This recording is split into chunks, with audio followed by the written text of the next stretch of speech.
Hello viewers, let's talk rally. Rally Monza day 1, or actually day 2 because we've had shakedown yesterday. Today the crews had to tackle 7 stages, 4 of which took place in the mountains above Bergamo, in the Alpinian mountains. Beautiful stages with lots of very twisty sections, actually very little ways to get into the stages. We were passing over 30 kilometers of the road to get to the stage. It was beautiful but very narrow, actually quite dangerous to be honest, when you consider the fact that there are hardly any barriers on the side of the rocks, on the side of the roads, and just downfalls several tens of meters below the road surface. Nevertheless, we've managed to get to the stages, we've saw them, and now as I'm talking to you, you can see some of the shots I took in the stages. And let's get down to the action. So, we know that Sébastien Ogier and Elfyn Evans are fighting for the championship, and Ogier, right from the start, set the benchmark time on the first stage, winning it with Evans and with Sordo. Evans responds on the second stage. Despite fog, he manages to win it by the cylinders of margins of just 0.1 second, ahead of Ogier and ahead of Neville. Neville will also complete the podium on stage 3, which will be won again by Ogier. That's the repeat of stage 1, Evans being second. This is the stage where Adrian Fermet and Alex Coria say goodbye to the rally, at least for now. As they roll their Fiesta on a damp surface, they get out of the main racing line, they catch some more damp section, the rear of the car slides out and they roll the car. Not much damage is done, but still they can't continue and they will probably return in Rally 2 rules tomorrow.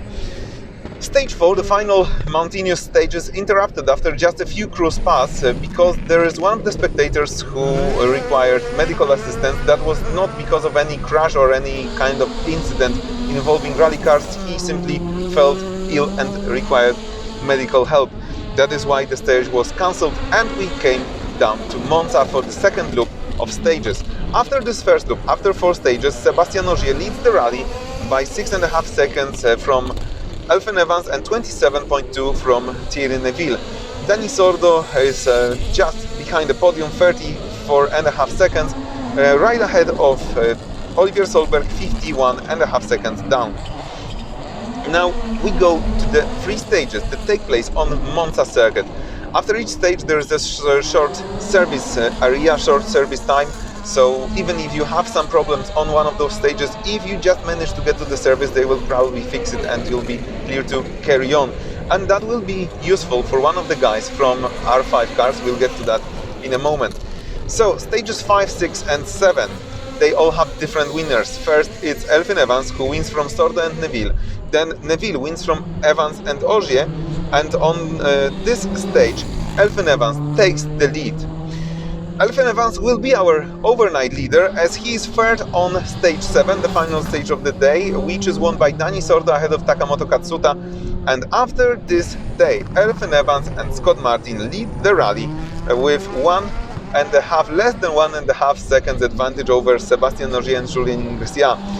Evans says that it's quite difficult to tackle the stages at night with all of those concrete chicanes on the road. Ogier had some small problems on the final stage, which cost him the win of that stage, or at least the win with Evans. Neville needs more speed. He's happy with his performance, but still he knows he can do better, he just needs to find the speed. Dani Sordo, he is very happy with the setup of his car. He changed some small bits after Catalonia, and those proven to be the right things to do. He's now very happy with the car, which is shown on his performance, 24.6, just 3 seconds behind his teammate.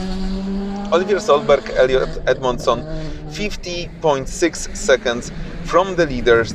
He was talking a little bit about how difficult it was to start with cold tires in the ninth stage, the final stage. Takamoto Katsuta, Jonas Andersson, they are the first crew that has over a minute gap to the leaders. And well, they nearly win the stage, so they actually managed to catch up a little bit. Gazlin Smith, Jonas Andersson are next to come on P7. P8 for Suninen and Markula, 1 minute 28 seconds back. He still says that despite feeling very good in the car, he lacks the confidence to use all of its potential. P9 goes down to Kalle Rovanperä and Haltonen, 1 minute 57 seconds down from the leaders. They say that they just need to bring the car home. In case anything bad happens to the leaders, they have to bring 5 points for Toyota to secure the manufacturer's crown.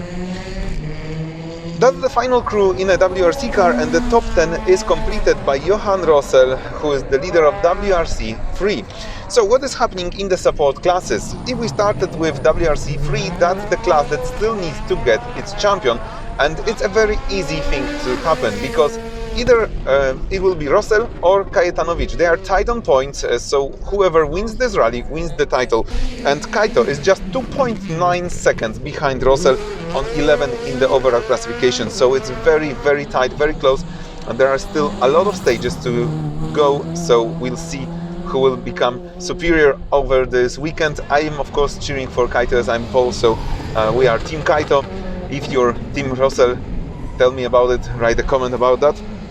Now, in WRC2, there were a lot more things happening. First of all, the rally was quite confidently led by Nikolai Gryazin with Konstantin Alexandrov. Andreas Mikkelsen was somewhere behind, and Marco Bulaccia further down the road. But it all changed on stage 6. Stage 6 was the problem for Andreas Mikkelsen and Nikolai Gryazin. They both didn't finish the stage with their cars fully functioning.